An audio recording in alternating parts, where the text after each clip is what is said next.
ಸ್ನೇಹಿತರು ನಮಸ್ಕಾರ. ನಾನು ನಿಮ್ಮ ರಾಕೇಶ್ ಆರುಂಡಿ. ಇವತ್ತು ಇಡೀ ಭಾರತೀಯ ಚಿತ್ರರಂಗದ ಇತಿಹಾಸದಲ್ಲಿ ಅತ್ಯಂತ ದೊಡ್ಡ ಸಂಚಲನ ಸೃಷ್ಟಿಯಾಗಿರೋ ದಿನ. ಹೌದು, ನಿತೇಶ್ ತಿವಾರಿ ನಿರ್ದೇಶನದ 4,000 ಕೋಟಿ ಬಜೆಟ್ನ ಮಹಾಕಾವ್ಯ ರಾಮಾಯಣ ಚಿತ್ರದ ಟ್ರೈಲರ್ ಬಿಡುಗಡೆಯಾಗಿದೆ. ಟ್ರೈಲರ್ ಅಂತೂ ದೃಶ್ಯ ವೈಭವದ ಪರಾಕಾಷ್ಠೆ ಅಂದರೆ ತಪ್ಪಾಗೋದಿಲ್ಲ. ಆದರೆ ಪ್ರತಿಯೊಬ್ಬ ವೀಕ್ಷಕನನ್ನು ಒಂದು ಸಣ್ಣ ನಿರಾಸೆ ಮತ್ತು ಒಂದು ದೊಡ್ಡ ಕುತೂಹಲ ಎರಡೂ ಕೂಡ ಕಾಡ್ತಾ ಇರೋದು. ಅದೇನು ಗೊತ್ತಾ? ಹೌದು, ಟ್ರೇಲರ್ನ ಮೊದಲ ಪ್ಲಸ್ ಪಾಯಿಂಟ್ ಅಂದರೆ ಅದರ ಪ್ರತಿಯೊಂದು ಫ್ರೇಮ್ನಲ್ಲಿ ಕಾಣ್ತಕ್ಕಂಥ ಶ್ರೀಮಂತಿಕೆ. ಹಾಲಿವುಡ್ ಮಟ್ಟದ VFX ಮತ್ತು ಗ್ರಾಫಿಕ್ಸ್ ಕಣ್ಣು ಕೋರೈಸುವ ಹಾಗಿದೆ. ಅದರಲ್ಲಿ ಇನ್ನೊಂದು ಮಾತಿಲ್ಲ. ಇನ್ನು ರಣಬೀರ್ ಕಪೂರ್ ಶ್ರೀರಾಮನ ಪಾತ್ರಕ್ಕೆ ಜೀವ ತುಂಬಿದರೆ, ಸೀತೆಯಾಗಿ ಸಾಯಿ ಪಲ್ಲವಿ ಅವರು ಕಣ್ಣುಗಳಲ್ಲೇ ಭಕ್ತಿ ಮತ್ತು ಪ್ರೀತಿ ಎದ್ದು ಕಾಣ್ತಾ ಇದೆ. ಓಕೆ, ಹ್ಯಾನ್ಸ್ ಜಿಮ್ಮರ್ ಮತ್ತು AR ರೆಹಮಾನ್ ಅವರ ಬ್ಯಾಕ್ಗ್ರೌಂಡ್ ಮ್ಯೂಸಿಕ್ ಪ್ರೇಕ್ಷಕರ ಮೈ ರೋಮಾಂಚನಗೊಳಿಸೋದಂತೂ ಗ್ಯಾರಂಟಿ. ಆದರೆ ನೋಡಿ, ಬ್ರಹ್ಮ ಮುಹೂರ್ತದಲ್ಲಿ ಬಿಡುಗಡೆಯಾದಂಥ ರಾಮಾಯಣ ಟ್ರೈಲರ್ ಕೇವಲ ಕಣ್ಣು ಕೋರೈಸುವ ದೃಶ್ಯ ವೈಭವ ಮಾತ್ರ ಅಲ್ಲ, ಈಗ ಇಂಟರ್ನೆಟ್ನಲ್ಲಿ ಒಂದು ದೊಡ್ಡ ಧರ್ಮಯುದ್ಧಕ್ಕೂ ಕೂಡ ಕಾರಣವಾಗ್ತಾ ಇದೆ. ಒಂದು ಕಡೆ ಯಶ್ ಅಬ್ಬರಕ್ಕೆ ಜೈಕಾರ ಕೇಳಿಬರ್ತಾ ಇದ್ದರೆ, ಮತ್ತೊಂದು ಕಡೆ ಟ್ರೈಲರ್ ಮೇಲೆಯೇ ಸಾಲು ಸಾಲು ಟೀಕೆಗಳ ಸುರಿಮಳೆ ಆಗ್ತಾ ಇದೆ. ಪ್ರೇಕ್ಷಕರು ಏನು ಸುಮ್ಮನೆ ಕೂತಿಲ್ಲ, ಚಿತ್ರತಂಡದ ತಪ್ಪುಗಳನ್ನು ಭೂತಗನ್ನಡಿ ಹಿಡಿದು ಹುಡುಕಾಡ್ತಾ ಇದ್ದಾರೆ. ಅದ್ರ ಬಗ್ಗೆ ಒಂದಿಷ್ಟು ವಿವರಣೆಗಳನ್ನು ಕೊಡ್ತಾ ಹೋಗ್ತೀನಿ. ಡೀಟೇಲ್ಡಾಗಿ ಈ ವಿಡಿಯೋನ ನೋಡ್ತಾ ಹೋಗಿ.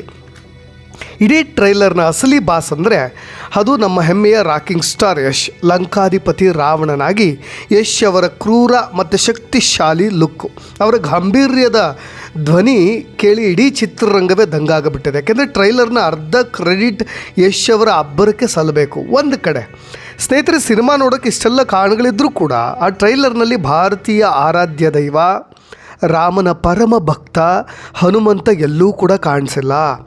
ಹೌದು, ಸುಮಾರು 4 ನಿಮಿಷಗಳ ಟ್ರೈಲರ್ನಲ್ಲಿ ಹನುಮನ ಒಂದೇ ಒಂದು ಝಲಕ್ ಕೂಡ ಇಲ್ಲದೆ ಇರೋದು ಪ್ರೇಕ್ಷಕರಲ್ಲಿ ದೊಡ್ಡ ಚರ್ಚೆಗೂ ಕೂಡ ಕಾರಣವಾಗಿದೆ.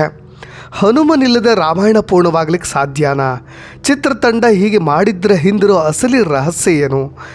ಇನ್ಸೈಡ್ ಮಾಹಿತಿ ಪ್ರಕಾರ ಇದಕ್ಕೆ ಪ್ರಮುಖವಾಗಿ 3 ಕಾರಣಗಳು ಕೂಡ ಇರ್ಬೋದು. ಮೊದಲನೇದಾಗಿ, ಹನುಮನ ಪಾತ್ರವನ್ನು ಯಾರು ಮಾಡ್ತಾ ಇದ್ದಾರೆ ಅನ್ನೋ ಸಸ್ಪೆನ್ಸ್.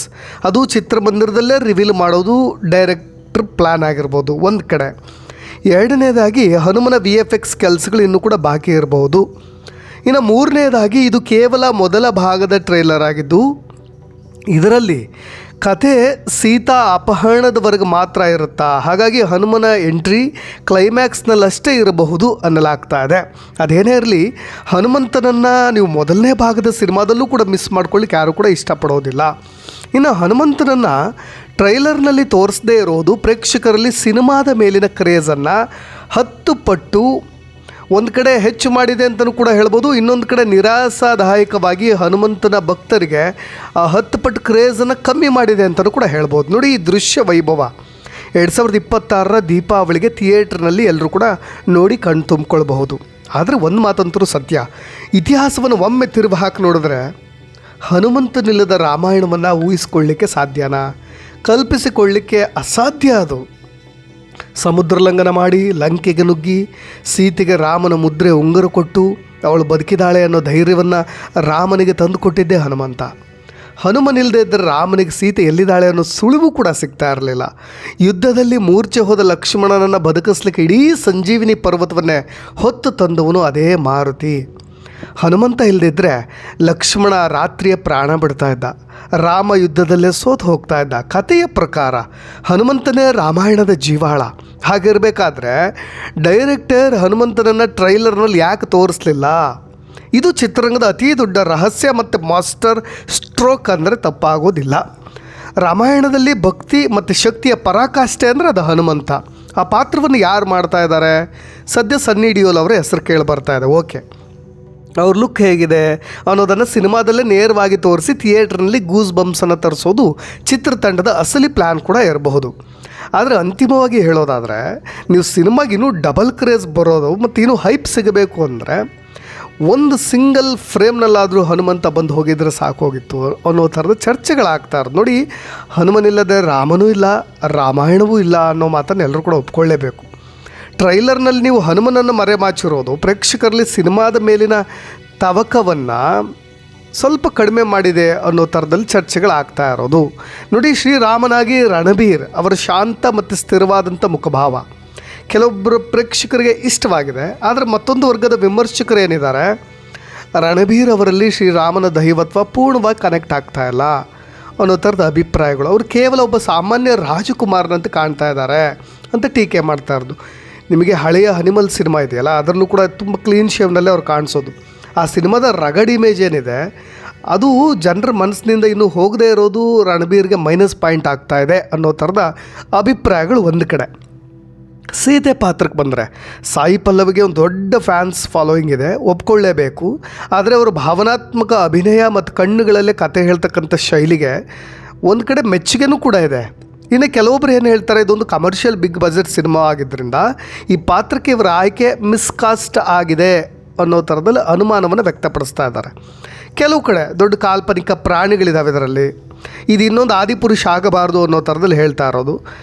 ಕೆಲವು ಹಿನ್ನೆಲೆ ದೃಶ್ಯಗಳು ತುಂಬ ಕೃತಕವಾಗಿ ಮಾಡಿರೋ ಥರ, ಏನಿಂದಲೇ ತಯಾರಿಸಿರೋ ಥರ ಆರ್ಟಿಫಿಷಿಯಲಾಗಿ ಕಾಣಿಸ್ತಾ ಇರೋದು, ಆ ಥರದ ಟೀಕೆ ಕೇಳಿಬರ್ತಾ ಇದೆ. ಕೆಲವೊಂದು ಅನೇಕ ಪ್ರಾಣಿಗಳಿದ್ದಾವೆ, ನೀವು ನೋಡ್ಬೋದು ಇದರಲ್ಲಿ.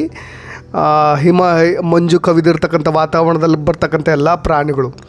ಒಟ್ಟಾರೆಯಾಗಿ 4,000 ಕೋಟಿ ಖರ್ಚು ಮಾಡಿದ್ರೂ ಕೂಡ ಕೆಲವು ದೃಶ್ಯಗಳು ಹಾಲಿವುಡ್ ಸಿನಿಮಾದಂತ ಕಾಣೋ ಬದಲು ನಿಮಗೆಲ್ಲೋ ಒಂದು ಕಡೆ ವೀಡಿಯೋ ಗೇಮ್ ನೋಡಿದ ಹಾಗಾಗುತ್ತೆ ಅನ್ನೋ ಥರದ ಟೀಕೆ.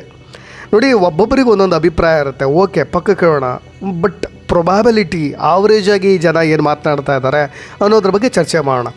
ಪ್ರೇಕ್ಷಕರು ನೇರವಾಗಿಯೇ ಪ್ರಶ್ನೆ ಮಾಡ್ತಾರೆ, ಇದು ಓವರ್ ಹೈಪ್ಡ್ ಆದಿಪುರುಷ್ ಪಾರ್ಟ್ 2 ಥರ ಕಾಣ್ತಿದೆ, ನೈಸರ್ಗಿಕವಾದಂಥ ಭಾವನೆಗಳೇ ಇಲ್ಲ, ಎಲ್ಲವೂ ಬಣ್ಣದ ಲೋಕದ ಹಾಗೆ ಕೃತಕವಾಗಿದೆ ಅನ್ನೋ ಥರದ ಅಭಿಪ್ರಾಯಗಳನ್ನು ವ್ಯಕ್ತಪಡಿಸ್ತಾ ಇದ್ದಾರೆ. ನೋಡಿ, ಇದು ರಾಮಾಯಣದ ಟ್ರೇಲರ್ ಥರ ಕಾಣ್ತಾ ಇಲ್ಲ ಅನ್ನೋ ಥರದ ಚರ್ಚೆಗಳು ಕೂಡ ಇದೆ. ಯಾಕೆಂದರೆ ನಿಮ್ಗೆ ಎಷ್ಟು ಅವ್ರಿಗಿರೋ ಕ್ರೇಜು, ಅವ್ರಿಗಿರೋ ಮಾರ್ಕೆಟು, ಅದನ್ನು ಇಂಟರ್ನ್ಯಾಷನಲ್ ಲೆವೆಲಲ್ಲಿ ತೆಗೆದುಕೊಂಡು ಹೋಗೋ ಪ್ರಯತ್ನ. ರಾವಣನ ಬಯೋಪಿಕ್ ಥರ ಇದು ಕಾಣ್ತಾ ಇದೆಯೋ ಹೊರತು ರಾಮನ ಬಯೋಪಿಕ್ ಥರ ಕಾಣ್ತಾ ಇಲ್ಲ ಅನ್ನೋ ಥರದಲ್ಲಿ. ಅಂದರೆ ಇಬ್ಬರೂ ಇದರಲ್ಲಿ ಪ್ರಮುಖ ಪಾತ್ರಗಳು, ರೋಲ್ ಮಾತ್ರ ಇಬ್ಬರಿಗೂ ಸರಿಸಮಾನವಾಗಿರಬೇಕಾದ್ರೆ ಯಶ್ ಅವರ ಸ್ಕ್ರೀನ್ ಪ್ರೆಸೆನ್ಸು ಮತ್ತು ಅವರ ಧ್ವನಿ ಎಷ್ಟು ಪ್ರಭಾವಶಾಲಿಯಾಗಿದೆ ಅಂದರೆ ಅವ್ರ ಮುಂದೆ ಶ್ರೀರಾಮನ ಪಾತ್ರ ಕೂಡ ಇದರಲ್ಲಿ ಮಂಕ ಹೋಗಿಬಿಟ್ಟಿದೆ. ರಣಬೀರ್ ಕಪೂರ್ ಕೂಡ ಮಂಕ ಆಗಿಬಿಟ್ಟಿದ್ದಾರೆ. ಕಥೆಯ ನಾಯಕನಿಗಿಂತ ವಿಲನ್ ಕ್ಯಾರೆಕ್ಟರ್ ಹೈಲೈಟ್ ಆಗಿರೋದು ರಾಮಾಯಣದ ಮೂಲ ಆಶಯಕ್ಕೆ ಧಕ್ಕೆ ತರ್ತಾ ಇದೆ ಅನ್ನೋ ಆತಂಕ ಸಿನಿ ರಸಿಕರದ್ದು. ಓಕೆ, ಇನ್ನು ಅತ್ಯಂತ ಭಾವನಾತ್ಮಕ ಟೀಕೆ, ಭಕ್ತಿಯ ಕೊರತೆ.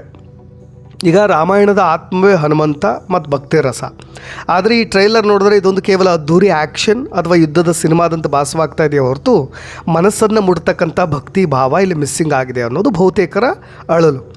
ಓಕೆ ಸ್ನೇಹಿತರೆ, ಟೀಕೆಗಳು ಏನೇ ಇರಲಿ, ನಿತೇಶ್ ತಿವಾರಿ ಅವರ ಈ ಪ್ರಯತ್ನ ಏನು ಸಣ್ಣದೇನಲ್ಲ. ಇದು ಕೇವಲ ಟ್ರೈಲರ್ ಅಷ್ಟೇ. ಅಸಲಿ ಸಿನಿಮಾ ಇನ್ನು 2026. ಅದಕ್ಕಿಂತ ಮುಂಚೆ ಇಷ್ಟೊಂದು ಚರ್ಚೆಗಳು ಯಾಕೆ ಅಂತ.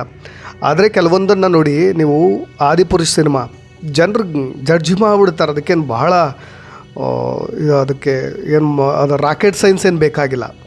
ನೀವು ಅಲ್ಲಿಯವರೆಗೆ ಈ ಸಿನಿಮಾ ರಿಲೀಸ್ ಆಗೋವರೆಗೂ ಕೂಡ ಏನು ವಿವಾದಗಳಿದ್ರು, ಟೀಕೆ ಇದ್ದರೂ ಅದು ಆ ಬೆಂಕಿ ಉರಿತಲೇ ಇರುತ್ತೆ. ಅದನ್ನು ನಾವು ತಡೆಗಟ್ಟಲಿಕ್ಕೆ ಸಾಧ್ಯವಿಲ್ಲ. ಆದರೆ ನಿಮ್ಮ ಪ್ರಕಾರ ಆಡಿಯನ್ಸ್ ವೀಕ್ಷಕರಾಗಿ, ನನ್ನ ಪ್ರಾಮಾಣಿಕ ವೀಕ್ಷಕರಾಗಿ, ಈ ಟ್ರೈಲರ್ನಲ್ಲಿ ಯಾವುದು ಮೈನಸ್ ಪಾಯಿಂಟ್ ಕಾಣ್ತಾ ಇದೆ, ಯಾವುದು ಪ್ಲಸ್ ಇದೆ? ರಣಬೀರ್ ಕಪೂರ್ ರಾಮನಾಗಿ ಮಿಸ್ಫಿಟ್ ಅಂತ ಅನ್ನಿಸ್ತಾ ಇದ್ದಾರಾ, ಅಥವಾ ಗ್ರಾಫಿಕ್ಸ್ ನಿಜವಾಗೂ ಕೂಡ ಕಳಪೆ ಆಗಿದೆಯಾ? ಕಮೆಂಟ್ಸ್ ಮುಖಾಂತರ ತಿಳಿಸಿ. ವೀಕ್ಷಕರೇ, ವಿಮರ್ಶೆಗಳು ಏನೇ ಇರಲಿ, ಟೀಕೆಗಳ ಸುರಿಮಳಿ ಆಗಲಿ, ಒಂದು ಸತ್ಯವನ್ನಂತೂ ನಾವು ಒಪ್ಕೊಳ್ಳೇಬೇಕು. ನಿತೇಶ್ ತಿವಾರಿ ಮತ್ತು ನಮಿತ್ ಮಲ್ಹೋತ್ರಾ ಜಂಟಿಯಾಗಿ ಕೈ ಹಾಕಿರ್ತಕ್ಕಂಥ ರಾಮಾಯಣ ಕೇವಲ ಒಂದು ಸಿನಿಮಾ ಅಲ್ಲ, ನಮ್ಮ ಭಾರತದ ಅಸ್ಮಿತೆ, ನಮ್ಮ ಹೆಮ್ಮೆಯ ಮಹಾಕಾವ್ಯವನ್ನು ಜಾಗತಿಕ ಮಟ್ಟದಲ್ಲಿ ತಲುಪಿಸುವ ಒಂದು ಧೀಮಂತ ಸಾಹಸ. ಹಾಗಾಗಿ ಒಪ್ಕೊಳ್ಬೇಕು. ಒಂದು 4,000 ಕೋಟಿ ರೂಪಾಯಿಗಳ ಬಜೆಟ್, ಹಾಲಿವುಡ್ ಮಟ್ಟದ ತಂತ್ರಜ್ಞಾನ, ರಣಬೀರ್ ಕಪೂರ್, ಸಾಯಿ ಪಲ್ಲವಿ ಅವರ ನಟನ ಸವಾಲು, ಎಲ್ಲದರ ಜೊತೆಗೆ ನಮ್ಮ ಹೆಮ್ಮೆಯ ಕನ್ನಡಿಗ ರಾಕಿಂಗ್ ಸ್ಟಾರ್ ಯಶ್ ಅವರ ಆಧಿಪತ್ಯ.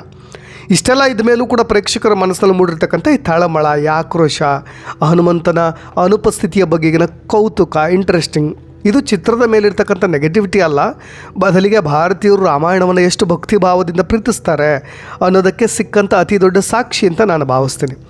ಟ್ರೈಲರ್ನಲ್ಲಿ ಕಾಡ್ತಾ ಇರ್ತಕ್ಕಂಥ ಎಲ್ಲ ನ್ಯೂನತೆಗಳನ್ನು ಚಿತ್ರತಂಡ ಗಂಭೀರವಾಗಿ ಪರಿಗಣಿಸುತ್ತಾ, ಅಥವಾ ಇಂಟರ್ನೆಟ್ಟಲ್ಲಿ ಎದ್ದಿರ್ತಕ್ಕಂಥ ಈ ವಿವಾದದ ಬಿರುಗಾಳಿಯನ್ನು 2026 ವೇಳೆಗೆ ಚಿತ್ರಮಂದಿರಗಳಲ್ಲಿ ತಣ್ಣಗಾಗಿಸಿ ಹೊಸ ರೆಕಾರ್ಡ್ ಬ್ರೇಕ್ ಮಾಡುತ್ತಾ, ಇದೆಲ್ಲದಕ್ಕೂ ನಾವು ಕಾಯಲೇಬೇಕು ಸಿನಿಮಾ ರಿಲೀಸ್ ಆಗೋವರೆಗೂ. ವೀಕ್ಷಕರಿಗೆ ನಿಮ್ಮ ಸರ್ದಿ, ಇಡೀ ಟ್ರೈಲರ್ ವಿಶ್ಲೇಷಣೆಯನ್ನು ನೋಡಿದ ಮೇಲೆ ನಿಮಗೇನು ಅನ್ನಿಸ್ತಾ ಇದೆ?